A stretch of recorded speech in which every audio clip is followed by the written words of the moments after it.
Hello again. This is video number 3, the social geography of women's attitudes towards wife beating in Ethiopia, a contribution towards proper application of spatial statistics. My name is Ainalim Adunya, a research scientist in the state of California. I presented this work which was published last year in 2023, a journal article already published and presented at the Addis Continental Institute of Public Health.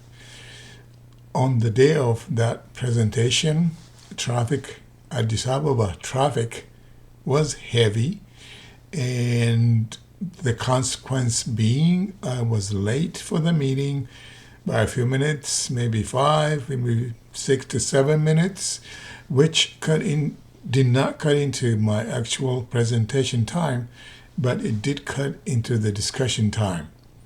So I was not able to provide a full accounting of the research, the plan, research questions, objectives, data sources, methods, conclusions, recommendations, review of the literature.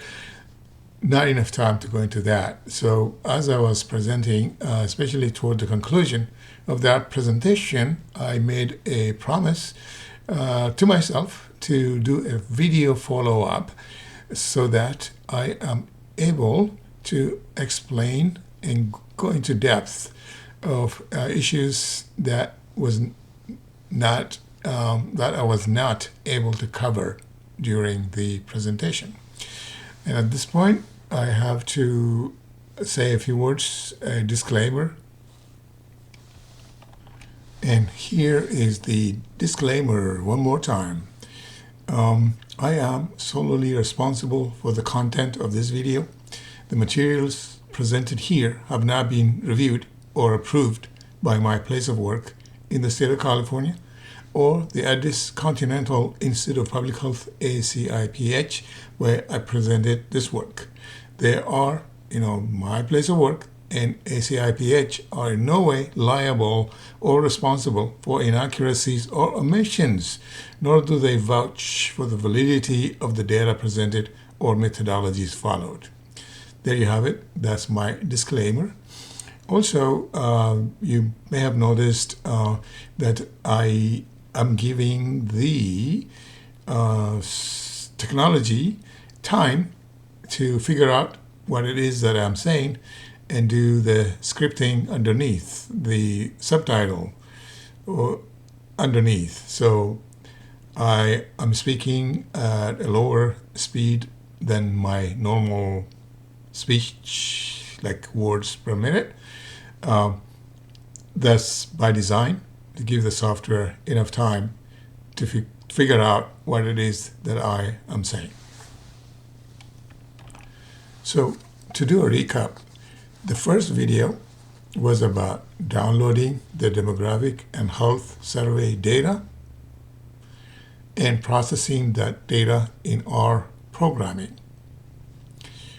And once again, since the topic is attitudes toward wife beating, in that video I was able to sufficiently explain why I had the subheading of the article was proper application or contribution toward proper application of spatial statistics, which by implication means and meant that there are improper applications of spatial statistics. And indeed there are, and I was able to show examples of such research. In video 2, I explained methodologies for finding out what method what spatial statistical tool is appropriate and under what conditions. In particular, I compared the ordinary least square regression, OLS, and the geographically weighted regression, GWR. The complaint I had and what was prompting me to do an alternative method of spatial statistics was the application by past studies, existing studies, the application of those studies of ordinary least square technique to a spatially autocorrelated data. A number of research articles admitted that the data was clustered, spatially clustered, but went on to do ordinary least square regression, which is improper in conditions of spatial autocorrelation or clustering. In video 2, I showed the better and more superior methodology, which is the geographically weighted regression, and how that is different from the ordinary least squares regression. In today's video, we will actually go under the hood. I will fire up the ArcGIS Pro application, and I'll show you how to do geographically weighted regression. And then this particular slide, which is a continuation of the topic, GIS for Public Health, Spatial Statistics, this particular slide is about research questions and the importance of a clearly defined research question that's very clear, very obvious to everyone, and also the importance of framing the question in the context of existing environmental, socioeconomic, and other settings that will allow answers to be found. I believe that all geographical analysis need to start with a well-formulated research question and level setting to frame and describe the social, environmental contexts within which potential answers to the question can be found, or the questions can be found if it's more than one question. In this regard, especially when applying geographic information system technique in public health and conducting spatial statistics, the social environmental context is best formed or informed by what the WHO calls the social determinants of health, or SDOH.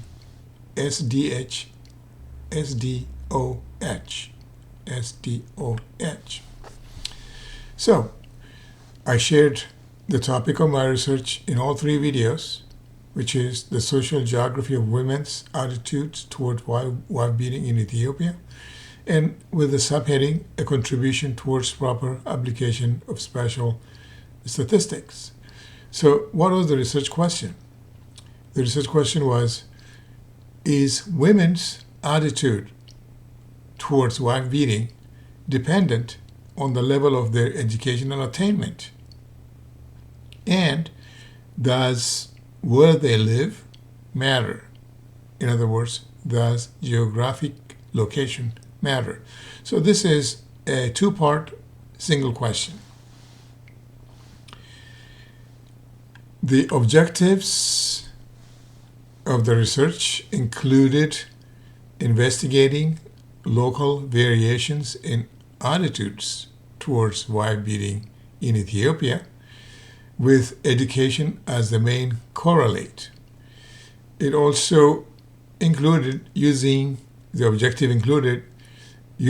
introducing or reintroducing a special measure known as the geographically weighted regression, which I was able to show is more appropriate in conditions of geographic non-stationarity than the ordinary least square regression. Equally importantly, one objective was also to examine the appropriateness of OLS-based spatial studies in the investigation of EDHS data, Ethiopian Demographic and Health Survey data. As far as framing, these are elements that I obtained from the WHO website that I introduced in video number 1. These came as lists, but I categorized them under 5 domains using 5 different colors. So these were just a list. So based on the list, I brought the income, unemployment, job security domain in the blue, dark blue, navy blue category, the social protection, education, social inclusion, and non-discrimination domain in the orange category, working life or working/life conditions, housing, basic amenities, and the environment under the light blue domain, food security, access to affordable health services of decent quality under the tan domain, and early childhood development, structural conflict under the green domain. And then I have circles matching these colors and connected to one another to suggest that these are domains that do not exist in isolation. They are interconnected, and they all refer or are about humans facing all of these social, economic, environmental environments. So you have figurines representing humans in the middle. There's a yellow arrow and a star bubble pointing to the social protection, education, social inclusion, and non-discrimination domain. That's because the research question, the research title, and answers to the questions are mostly found in this particular domain, in this specific domain, even though this domain is connected to all of the other 4 domains. So that's what's described here. Social determinants of health as defined by the World Health Organization in 5 domains. What are the social determinants of health anyway? How are they defined? For that, we look at this slide, social determinants of health according to the WHO. This is a direct quote. The social determinants of health, SDH, are the non-medical factors that influence health outcomes.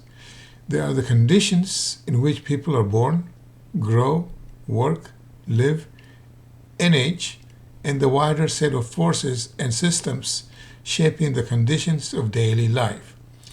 These forces and systems include economic policies and systems, development agendas, social norms, social policies, and political systems. Attitude toward women, or women's status, or their interactions within marriage, which may be healthy or unhealthy when it comes to relationship with a spouse, can be described as social determinants of health for women. Women's status, women's role in marriage, and whether they are respected as life partners or not, whether they suffer abuse in marriage or not, is in this whole grouping of variables we call social determinants of health. That's why the interest in social determinants of health. further quote from WHO about the social determinants of health. The SDOH have an important influence on health inequities, which is the unfair and avoidable differences in health status seen within and between countries. In countries at all levels of income, health and illness follow a social gradient, meaning the lower the social economic position of an individual, a household, or a community, the worse the health outcome. Continuing with quotes from the WHO, addressing the social determinants of health appropriately is fundamental for improving health and reducing long-standing inequities in health, which requires actions by all sectors and civil society.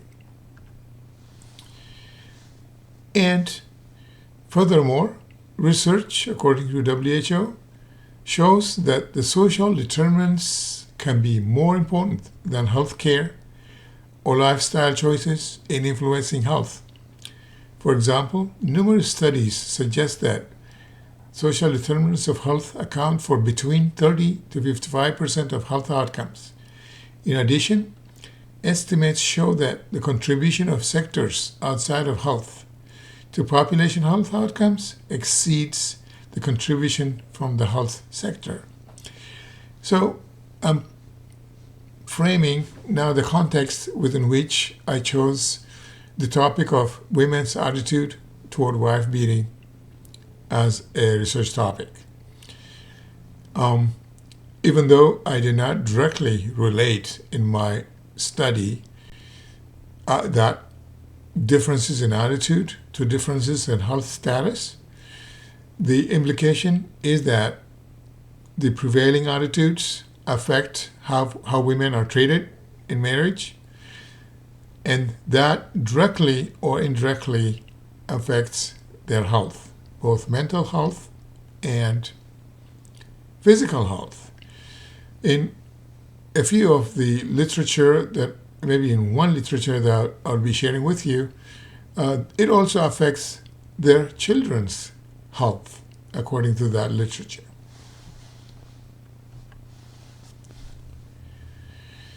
Now we will do a review of the literature on the relationship between wife beating and women's health.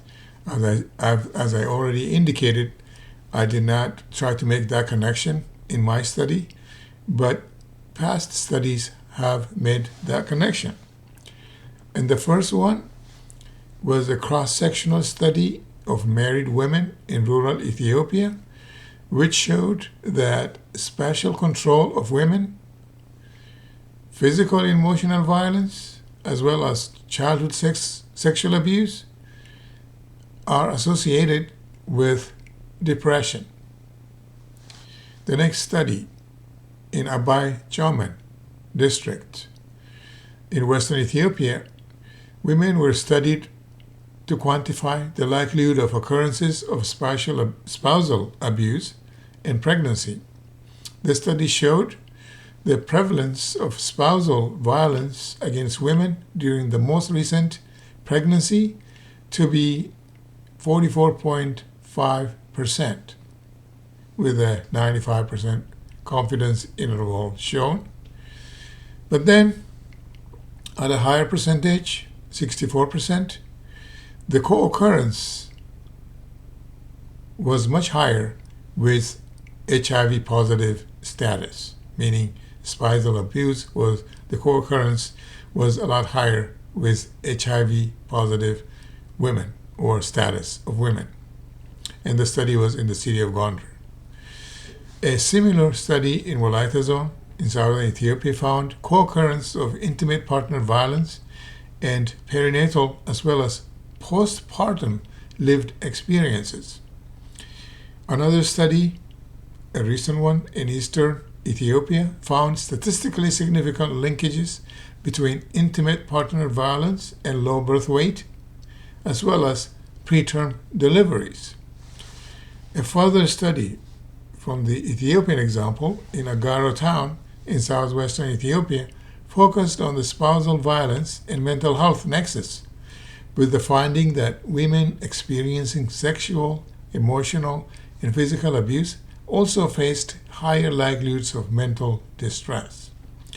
On an international level, especially in connection with child mental health or physical health, I have looked at a comprehensive review of the literature by this author that has shown non-victims of interpersonal violence as being much less likely than victims to have poor mental and physical health. The study also showed that witnessing or experiencing violence was associated with stressors of the level of magnitude to trigger post-traumatic stress syndrome, PTSD symptoms in children. Witnessing of those events by children is of a level of magnitude to cause PTSD in children. The next set of literature review would be about improper application of spatial statistics. I covered this ground in detail, actually, in video 1 and possibly in video 2 as well. So I will not spend too much time, except to say that most published works featuring spatial analysis of Ethiopia's demographic and health survey data suffered from one of these 4 flaws. Or it could be more, but they included the following 4. Now, number 1, application of bi- or multivariate global, which is as in countrywide OLS regression, to spatially autocorrelated response variable Y. There are names of authors. Number 2, lack of testing for multicollinearity of the chosen independent variable. Like, are the x's correlated with one another? If they are, you have a situation of multicollinearity and biased results and overfitting of a regression model. And number 3, combining the use of spatial and non-spatial methods in the same research, often without telling the reader which part of the outcome was based on spatial methods and which part on non-spatial methods. No warning, no explanations. And then finally, publishing contradictory results from different spatial statistical applications. The one example I can cite from these authors is ArcMap showed clustering of spousal abuse in northern Ethiopia, in the Amhara region mostly. And then the SAT-SCAN showed clustering in the Debub region, Debub Behereseb region. So the Debub was not split into the current number of regions that we now have. So 2 different techniques providing 2 different, very contradictory in a way, results. So that is the 4th deficiency that I have observed. And then also a global OLS regression was chosen for analysis of place of birth data and BCG vaccination among children aged 0 to 35 months, despite findings of spatially clustered service delivery. Moreover, linear regression was applied to place of birth data despite findings of spatially clustered home birth. In addition, analysis by these researchers found high incidences of underweight children to be spatially clustered, as did the study of common childhood illness and service utilization. Also, determinants of home birth were subject of another study that found significant clustering but relied on OLS for further analysis. And our last slide in the area of literature review, again, has to do with improper applications. A global OLS regression analysis was applied to drinking water resources, despite the finding that unimproved water resources were spatially clustered. Also, childhood wasting in Ethiopia was examined in another global OLS regression that found spatial clustering of wasting in northern, eastern, northeastern, and western parts of the country. Multi-level regression analysis of households' iodized salt utilization and of maternal antenatal care were conducted despite findings of spatial clustering of the chosen variables. Another study found spatial autocorrelation of households that had limited access to improved drinking water services, but went on to conduct global OLS regression. What do all of these studies in these reviews have in common? All of these spatial statistical studies have one thing in common, and that is the application of global least squares regression to spatially autocorrelated data. Okay, it's now time to take you under the hood, so to speak, and do all of the things that I promised in video 1 and video 2, which is to fire up the ArcGIS Pro application and take you step by step through the motions of proper spatial statistical work. So this is ArcGIS Pro. I have a number of projects here. I'll just open the very first one. It says the backup is newer than the saved project. Would you like to recover your work from the backup? I say yes.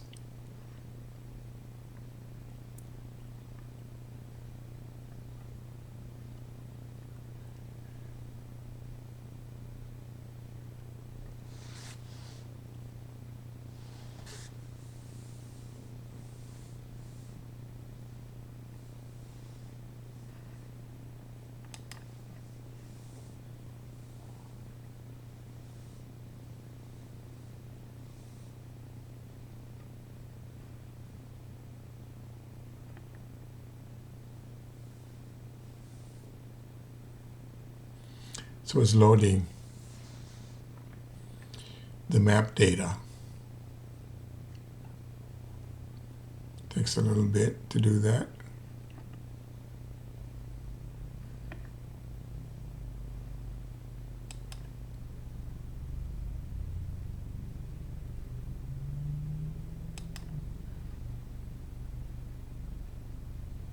It's taking longer than usual.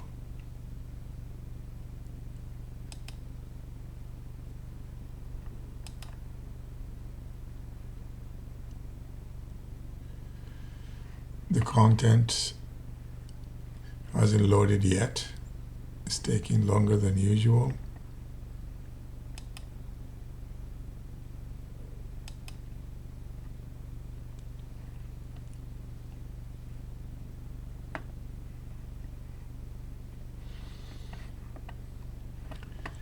Looks like the software got jammed up somewhere. Unfortunately, I'm going to have to shut down and restart.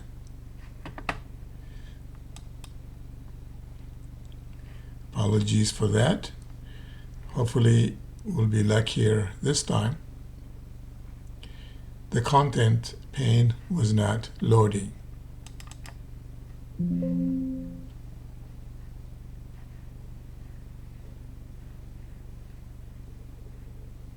Here we go. The content pane is now loading. Let's start by bringing in the data that I showed you in video 1. We created a folder with the name AICPH, acronyms for Addis Continental Institute of Public Health. I've been busy, I've been pretty much living in that folder the last couple of hours. So for that reason, it took me straight to that Okay.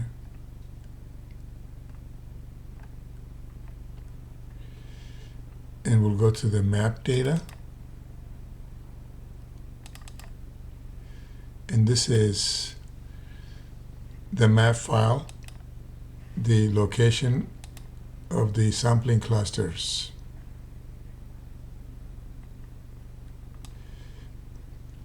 The location of the 600 or so sampling clusters.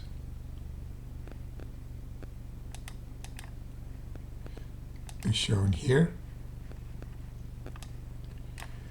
Let's look at the attributes.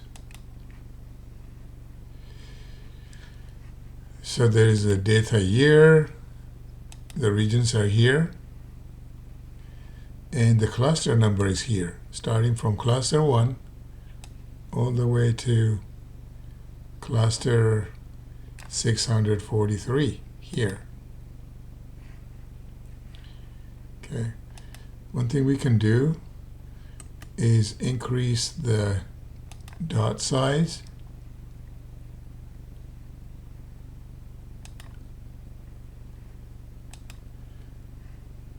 Let's raise the dot size, double the size. So you have larger dots. So these are the 2016 Ethiopian Demography and Health sampling clusters.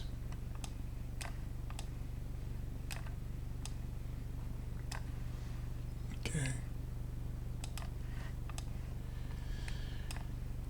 And I just opened the attribute table and showed you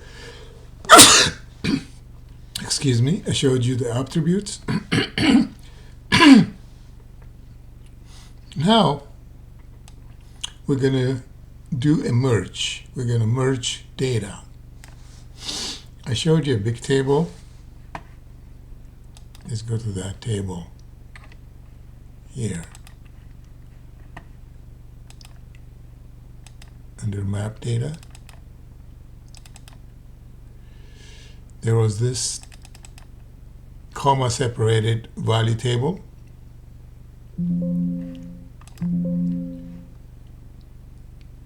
Okay, convert. Is a fairly large table with a number of fields. It has things like population count 2005, 2010, 2015. This is population surrounding the sampling clusters. It's got information on precipitation, aridity, built, population, livestock, malaria incidences for around those sampling clusters, maximum temperature around the sampling clusters, okay, rainfall around the sampling, average slope. Okay, so let's try and bringing this data into the ArcGIS Pro environment and merge it to the geographic file. And I have already brought in this file. It's sitting right here, the etgc72fl.csv. So let's come over here, right click, join, add join.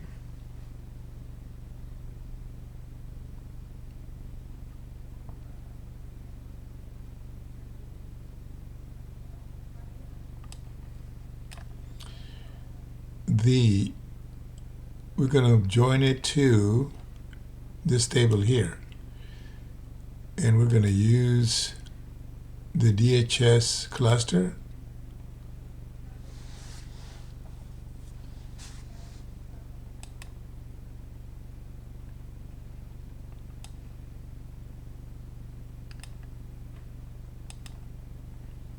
Okay, this one. We're going to use the cluster number in the data file, in the map data, and the cluster number in the tabular data. So click OK. Let's see if that file has been joined to the original data. So these are the original fields, and now we have those new fields from the merge. Okay, temperature, population. Okay, this is a successful merge. This is not the only data file that we're going to merge. We're going to merge all of those files created in video number 1. First of all, we need to bring in the table on proportion of women reporting yes to the wife beating question. Proportion of women reporting yes to the wife beating question. So let's do that. Join, add join. It's actually the correct table right now. It's pointing to weighted cluster proportion of women reporting on wife beating WP. But the join field is not that. The join field would be DHS cluster here and cluster here. Say OK. Let's see. Yes, sure enough. We have a join here. These are proportions of women who said no. You probably remember these percentages from the video 1. Okay, 11.5% saying no. 88.5% said yes in that first video for sampling cluster number 1. That's what you see here. Okay. Map, clear that. Next, so that's our dependent variable. Our outcome is wife beating's response to a question on women's response to a question on wife beating. That's the outcome. Our independent variable, the x variable, we have intentionally limited the analysis to just one variable because if we bring in other variables, they will be correlated with education, our independent variable. So we're running the risk of multicollinearity. Okay, I have forcefully argued in the paper that the best way to get started is just to have one independent variable. And education, I believe, is the best variable to get started with. So let's bring the data on education. Again, join. So we already brought in this table. We don't want that anymore. This one is what we want. Weighted cluster level proportion of women stating their educational status. And the join field will again be DHS cluster. And here as well, the cluster number.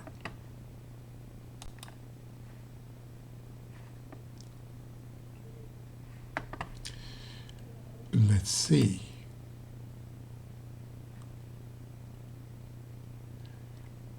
Do we have it joined? Yes, we do. These are the 4 levels: no education, primary, secondary, or higher. In sample number 1, 65%, 65.3.4 have no education, 34.6 have primary education. Okay. Now let's go here. Clear that.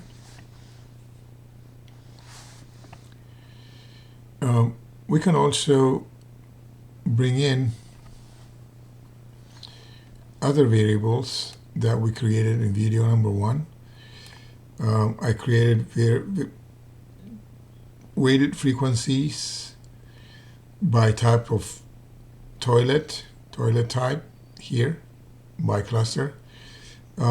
Weighted frequencies of water sources, weighted frequencies of the wealth index, weighted frequencies of whether or not a household had electricity, weighted frequencies of radio ownership.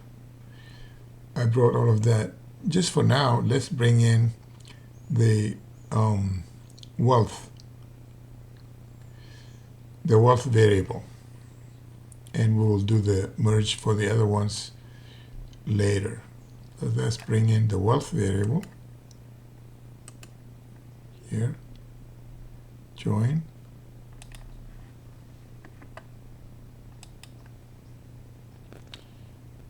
wealth index,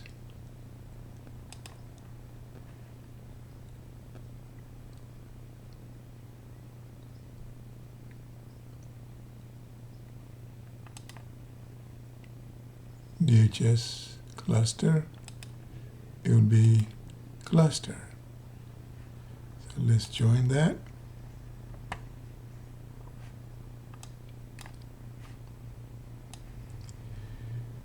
Do we have a successful join?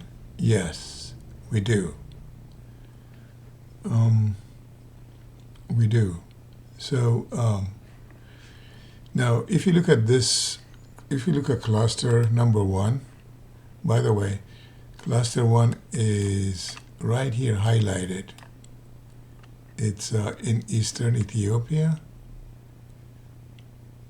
near the Harari region, probably in Afar. So this is cluster number 1. So in cluster number 1, 65% of women have no education. So I decided to just use that variable and nothing else. This is what would have happened if I had brought in the wealth index.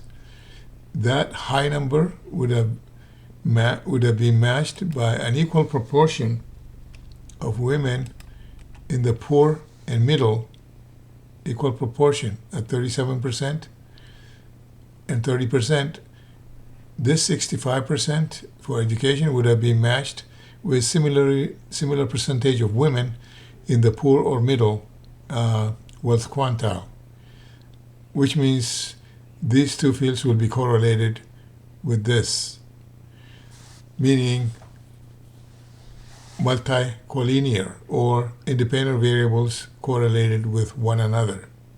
So that's why I decided to stay with just one variable to avoid these two columns combined correlating with the education variable. All right, so map, clear that.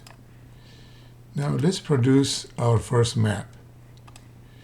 Let's just map the proportion of women by sampling cluster who said yes to the question on wife beating. Yes, wife beating is okay if a woman argued with her husband. Remember, I did not consider the other 4 questions: burning food, refusing sex, abusing children. I didn't take any of those. I just stayed with one. It's about arguing, the wife arguing with the husband. So let's make a map of those proportions. So to do that, you go here, symbology, okay, and we're going to create graduated colors. Right now, the application is automatically mapping the cluster numbers, but that's not what we want to map. We want to map the proportion of women who said yes to the question on wife beating.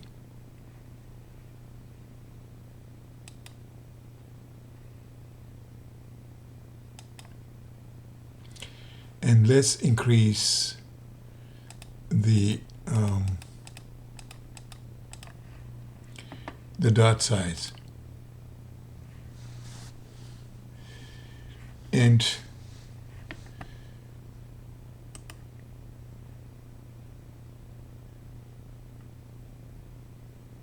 let's make this darker, and this one too. So if you look at the legend here, yellow sampling clusters are clusters where the smallest proportion of women said yes to wife beating. And this is the next higher, and the highest proportion is the brown, dark brown group, where between 2/3 and 96% of women, 2/3 to 96% of women said yes to the question on sampling cluster. If you look at these two together, like half or more, this is roughly half or more, these two together, half or more women said yes to the question on wife beating. And if you look at these patterns, the half or more are clustered in this area here, and clustered along the highlands, separating, Afar from the Amhara region, highlands separating Afar from Tigray region, and also in Tigray region, you have high percentages of women, high proportions of women clustered here.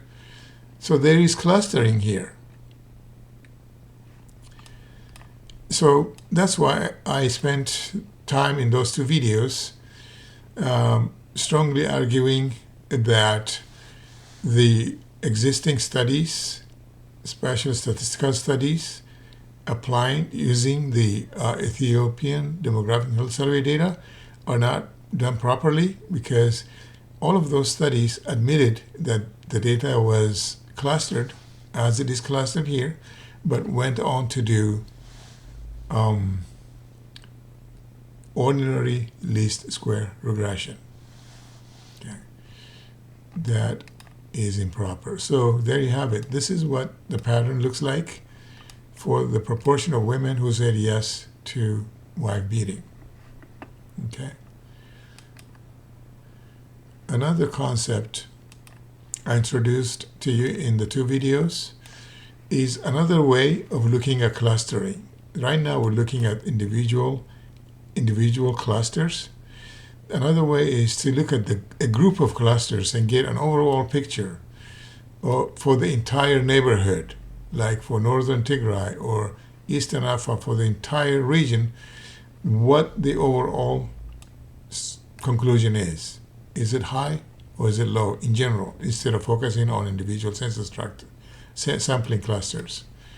To do that, we're going to do what's called hotspot analysis. Hotspot analysis. So just type here hotspot analysis, Getty's org, hotspot analysis.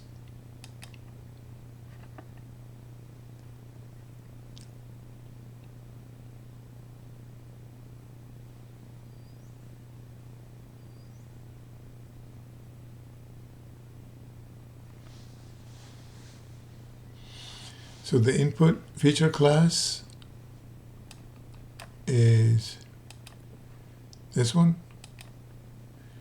The input field is women's response, the proportion of women who said yes to the wife beating question if she argued with the husband. Okay. We can keep the name of the output feature class the same and keep the default setting. Let's run a hotspot analysis.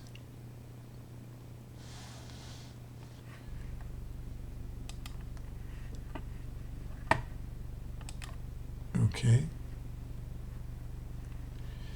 Now you see this pattern. So instead of getting 5 classes, you pretty much get 2 classes. 2 classes, one where proportion of high values, meaning high proportions of women saying yes to wife beating, not just at an individual cluster level, but at a region level. So that's what you see here. These are hot spots. The red are hot spots, and the blue are cold spots, even though you've seen clusters where high percentages, high proportions of women said yes in this region. Overall, the region is classified under cold spot, and Central Ethiopia is actually the influence of Addis Ababa, where the proportion of women who said yes to wife beating was very low. So Addis Ababa, the whole of Addis, ends up being a cold spot area.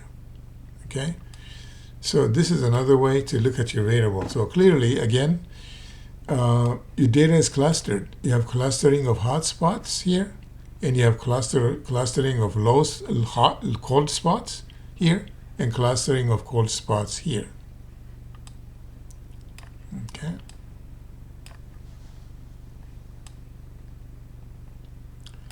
All right.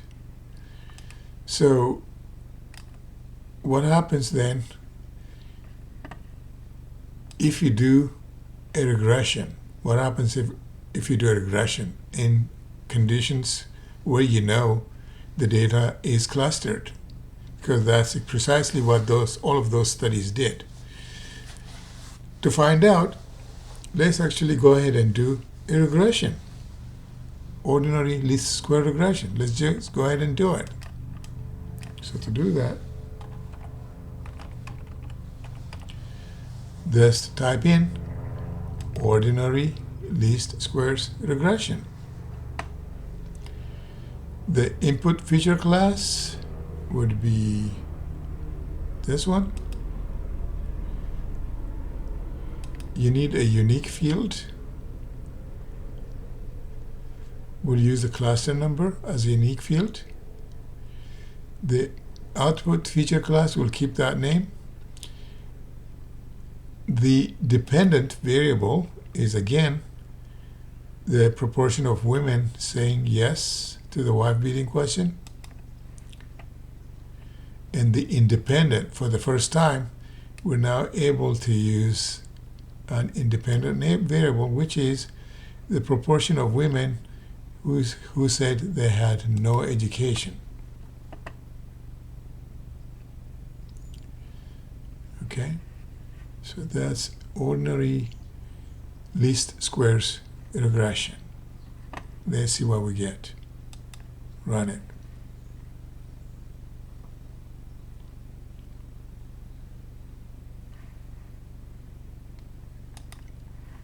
Okay, so this is what we have for a result. What is mapped here by way of legend is the residuals.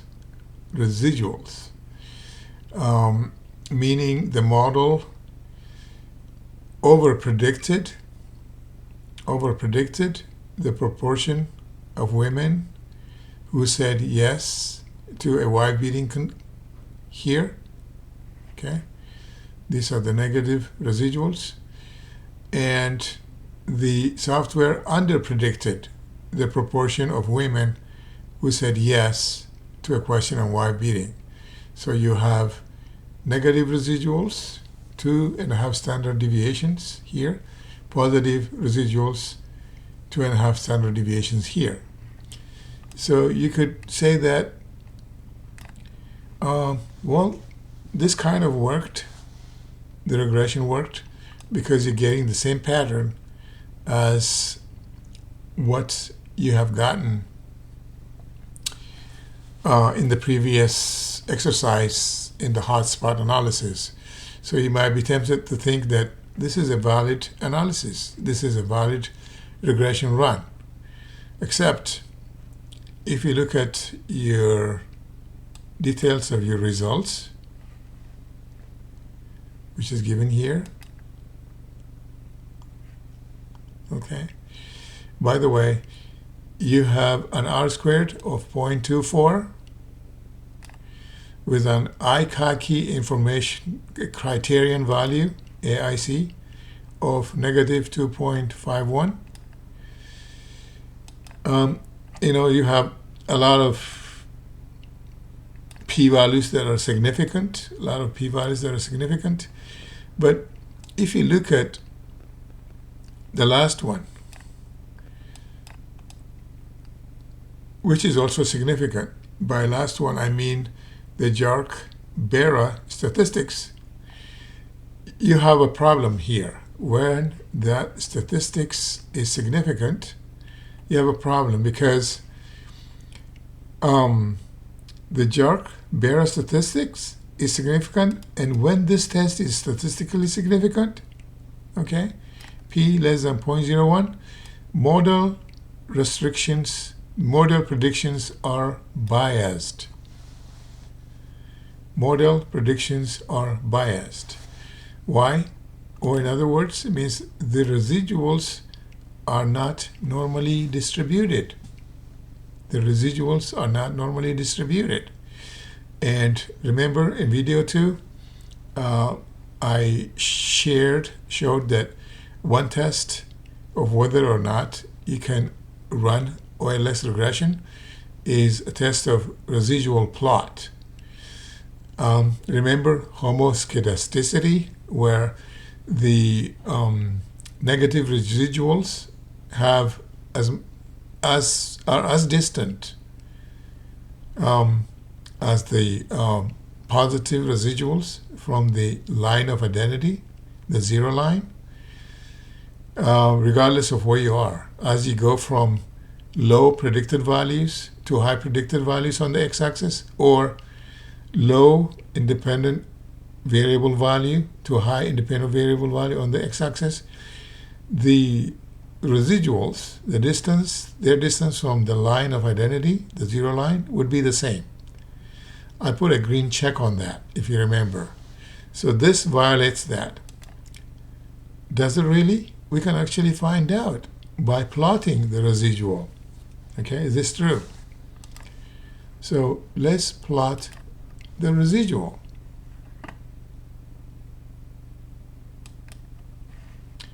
And this is how you can do that. Go over here, create a chart, a scatter plot, because that's what I showed you in video 2, scatter plot. So on the x-axis will be either the x variable, or the predicted y. So predicted or estimated. That's on the x-axis. And the y-axis is your standardized residual. So this will not get a green check mark because look, the distance from the line of identity to the furthest most residuals on the negative side is low here and high here. Low here, high here. The positive residuals are much of greater distance from the line of identity than the negative residuals on this side. And the reverse happens on this side. Overall, the negative residuals have a much greater distance from the line of identity than the positive residuals. So if I were to draw a line here, it would be like this kind of line that starts here and increases gradually with increases in the estimated y or predicted y. Okay? And on this side, the line would be pretty much flat, straight, but increasing in width, in distance from the line of identity on this side. So there you have it. We're able to test it by plotting the residuals. And, well, thanks to presentation 2, video number 2, there is still a third way to test if we can actually trust the OLS model and accept this result in its face value.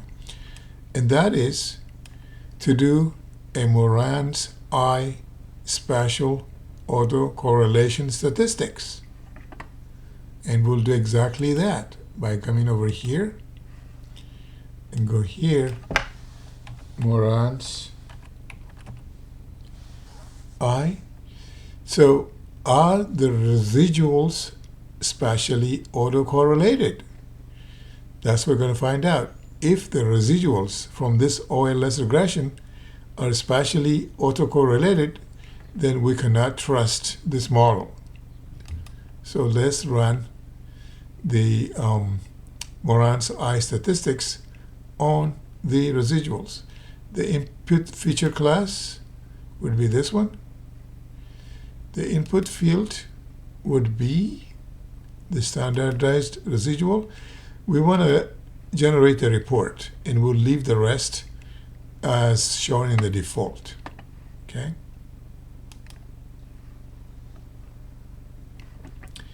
And it's ready for us.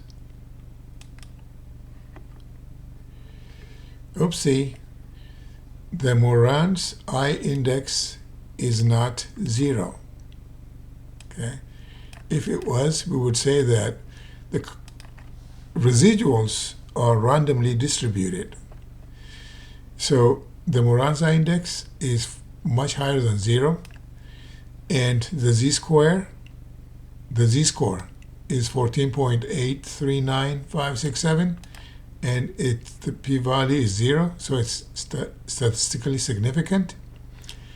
And also, we requested a report, and that's what we have here, the report.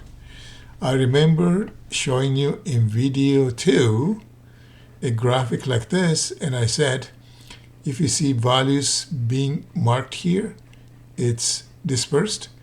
Marked here is random, but in this case, it's marked right here with this box highlighted. So the residuals are not random. Rather, they are clustered. They are spatially autocorrelated. For this reason, we will reject ordinary least squares regression as a method of analyzing spatially the relationship between wives' attitude, wives' response on wife beating, and their educational level. We cannot use OLS. Most studies that I shared with you in the literature review did precisely this, even though they reported this. They reported clustering of data, but they went ahead and did the spatial ordinary least square regression. So what should we do instead? We should do the geographically weighted regression. And I gave you details, lots of details on that in video number 2. Okay, time to do geographically weighted regression. So let's type in. Okay, it's geographically weighted regression. The input feature is this. The dependent variable is again women's response to the question on wife beating, and the explanatory variable, the independent variable, is proportion of women who said they have no education. Okay. Neighborhood type, if you remember video 2, you could use distance band, or you could use number of neighbors. I already declared that I was going to use number of neighbors.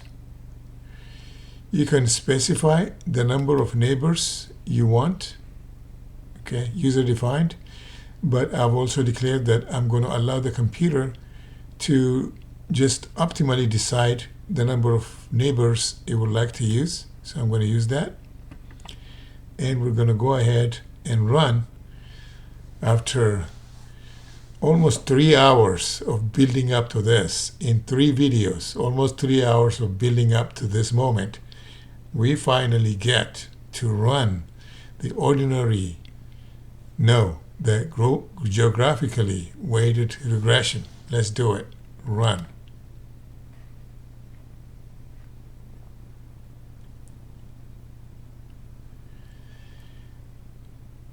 And we have a result.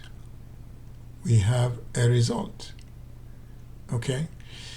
But for this result to pass, we have to do a test of the residuals shown here in a different color. We have to do a test of residuals shown in this color. Okay? We will do that. We will do that. But just right now, just looking at the residuals, it's kind of all over the place. I don't see much evidence of clustering.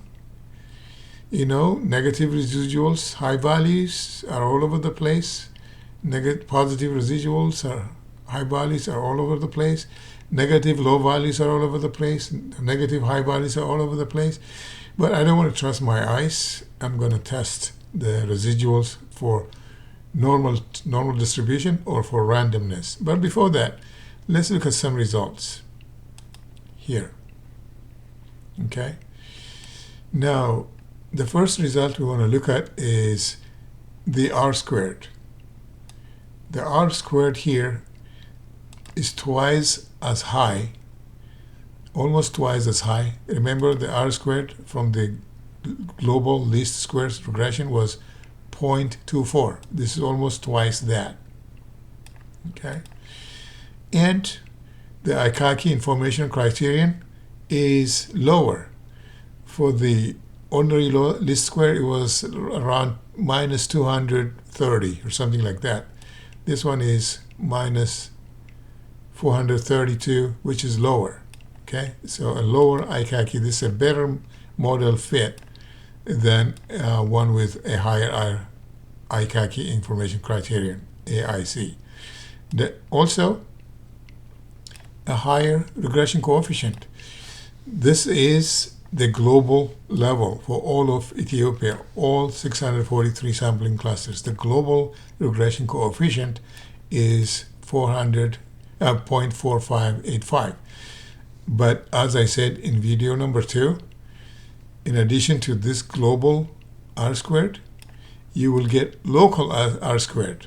Local, because the software created subsamples of sampling clusters and it calculated local regression coefficients. Again, I said subsamples. How many sampling clusters were used to create subsamples? I allowed the software to decide that. And the answer is right here. 72 sampling clusters. So a subsampling of 72 sampling clusters where the software would create X, Y variables, create a slope that becomes the beta coefficient, create the alpha, the intercept, and also creates the R-squared. Okay, 72 sampling clusters, grouping of 72 sampling clusters. So that's the result. Okay, this number, the higher this number, the high number here, much higher than 0, shows you that this result is significant. Okay, that's what the adjusted critical value of the pseudo t-statistic tells you. This value is significant. Now, the proof of the pudding, as they say, is in the eating, right? The proof is going to be the residuals. Are they randomly distributed? So let's do a testing of the residuals using, okay, the morons autocorrelation. Okay? So this time, the GWR feature class is our input feature class. The input variable would be the standardized residuals. I'm going to leave everything as default, and wish me luck. Let's run this, and we have a result. Okay, the Moran's I index is very close to 0.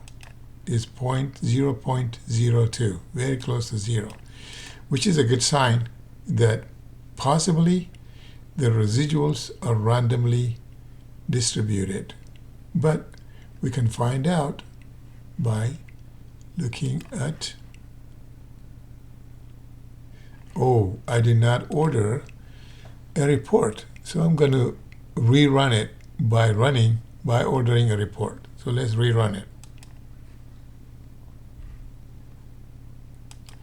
This time we have a report, and let's look at the report. Yes, yay, right here. The residuals are randomly distributed. Our model is valid. It passed the test of spatial autocorrelation of our dependent variable. It passed. This is a valid model. Okay, so very successful. So yay would be the reaction. Now let's look at some results, some additional results. Very interesting results. Over here, open the table. For every sampling cluster, for example, sampling cluster 1 has its own. Okay, so these were the original numbers. This was the input value. 88.5% of women in sampling cluster 1 said yes to the question of wife beating. 65.4% said yes. Said they have no education. And this is the model fit. This is the intercept. This is the intercept, pseudo-intercept. This is the coefficient, the beta coefficient, the slope value, 0.453464. This is the B value. Okay? And this is the predicted proportion for sampling cluster. The predicted proportion of women who would say yes to wife beating was 40.6%. Okay, 40.6%. The actual was 88.5% for sampling cluster number 1. Okay, and sampling cluster number 1 got its own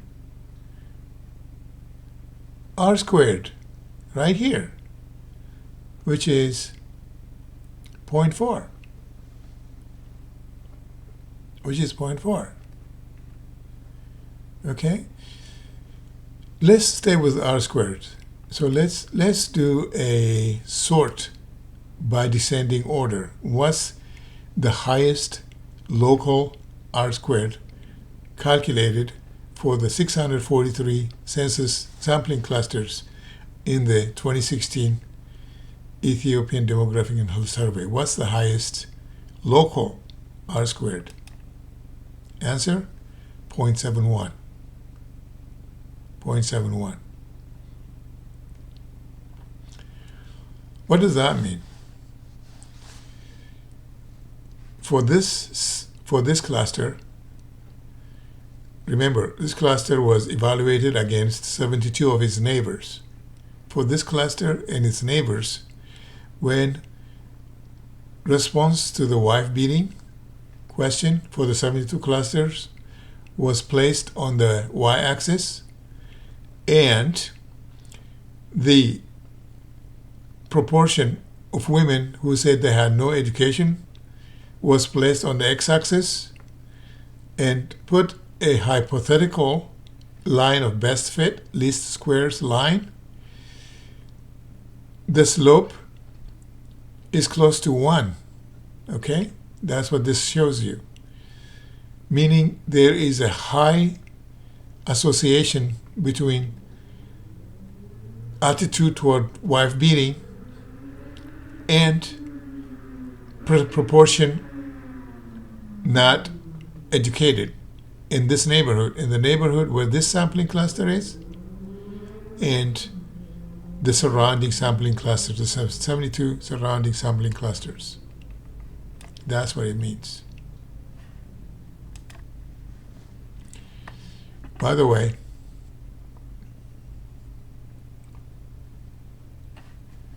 let's see if we can.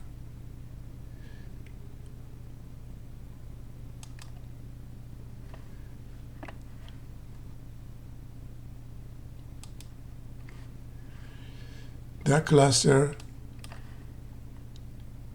is here, highlighted here. Okay, so this is a hint.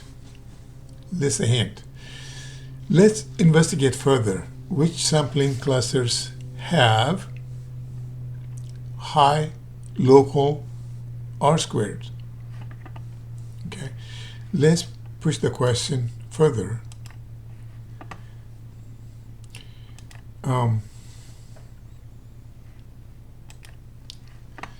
So in my analysis, the research article, one result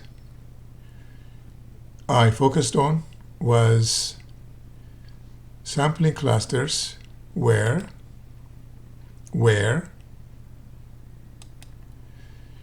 the R-squared, local R-squared, was greater than 0.5.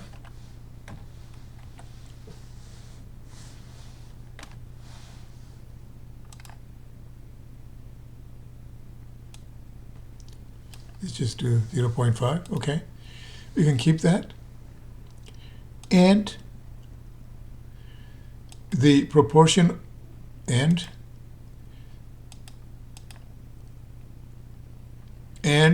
the proportion of women who said yes to wife beating, okay, was also greater than 0.5. And the proportion of women who said they had no education was also greater than 0.5.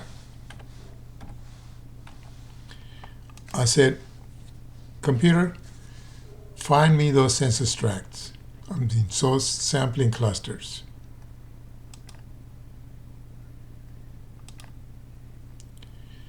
And the computer did that. And you have them highlighted here.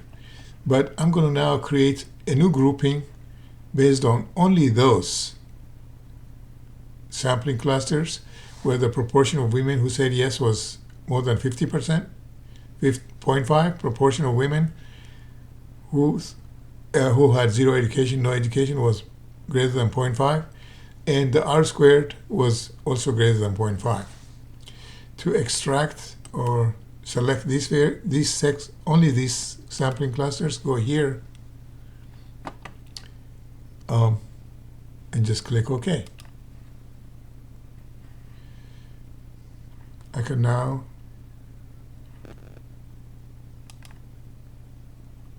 turn off.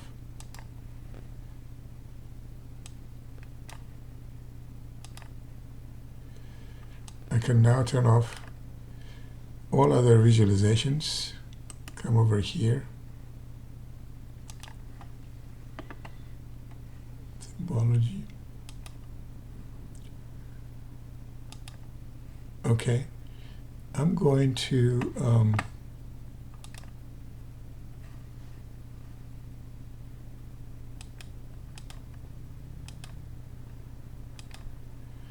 give the same,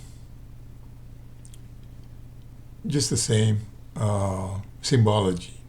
Okay, I'll give them the same symbology, make them red circles. Okay, there you have it.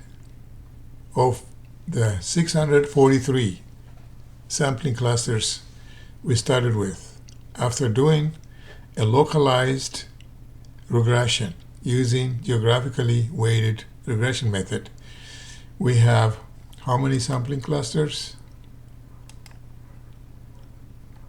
A total of 17 sampling clusters, where everything is greater than 0.5. So one test for the validity of the regression coefficient is the condition number, C and D, has to be less than 15. And they all pass because the highest is 12. They all pass. So what I turned this into a table actually and reported this as a finding in my analysis. I created a table and reported this as a finding. So this is the conclusion. Education has the strongest association with attitudes toward wife beating in these sampling clusters that are in Redhaw administrative region, administrative city administration, the Harari Khalil. One is in the Amhara, this one, Amhara Khalil right here. And I believe these two are in Oromia Khalil. We can find out. Hopefully we can find out. We can find out. Let's learn a little more about geographical tricks to find out what Khalil these are in, because right now we don't know what they are in. So if you look here, there is no Khalil. There is no administrative region. But we can know what Khalils they are in by doing this. Analysis, tools, intersect.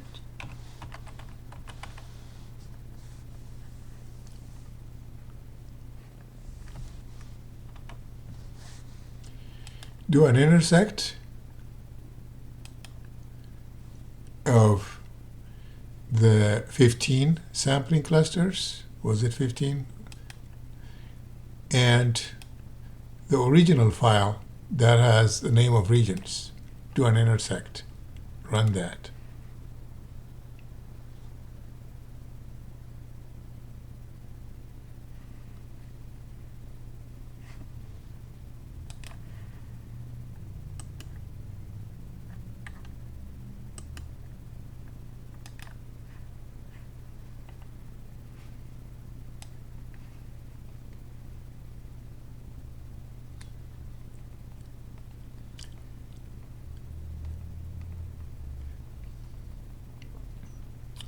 And with that,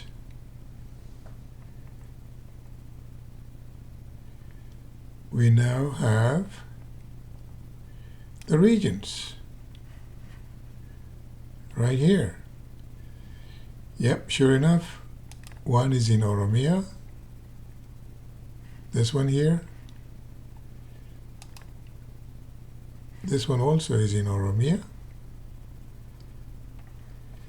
One is in Afar region, this one right here. And one is in Amhara region here. and the rest are in Harare, Kulil, and Redwa Administrative Region. Okay, so there you have it. So what I said in my abstract was that the finding from this research can be used to do an on-the-ground, to take on-the-ground application policy action, take these sampling clusters as a test case, as pilot, because we now know there is a strong association between wife beating and the educational level of women. Even though all women in these sampling clusters, at least half of them said yes, and up to 96% said yes, between 96% and 50%, there is a lot of range, and that range is associated with the proportion of women who said they had no education. That also varied from 50% to much higher percent, close to 100%. So the gradation, the range in the educational data and the range in the wife beating attitude data, they were associated. Okay, so meaning even though high percentages of women said yes to wife beating and higher percentage of women have an education, within that range between 50 and 100 or 50 and 96, there is strong association between the two, as explained by R squared of 0.5 or greater. Meaning, again, what I argued was that this could be a good place for testing policies, meaning educate women, okay, about the harms of attitudes that they're holding regarding wife beating. The link between that and educate women, and measure that sentiment, maybe in the next DHS, 5 years from now. Measure the sentiment again in 10 years. Has it gone down because of education? Has acceptance of wife beating among these women goes down? Has it gone down because of education? It doesn't have to be the same exact women who gave this response, just women in the community. It doesn't have to be the same age. It could be older women. Educate older women. Educate middle-aged women. Educate young women. So that the idea that wife beating is wrong can spread in society, in the community. Everyone would be infected with that idea. That is wrong. Wife beating is wrong. And you measure that sentiment 5 years from now, 10 years from now. So that's what I argued. This can be a tool, an instrument for policy action. This concludes my 3-part video presentation, which is, again, inspired by being late to a presentation at the Addis Continental Institute of Public Health in Ayat, Addis Ababa, the trip from Bole to Ayat, run into hiccups because of heavy traffic, which made me 5 to 7 minutes late, but ended up doing a makeup with 3 videos for a combined total of probably about 3 hours. Thank you for attending.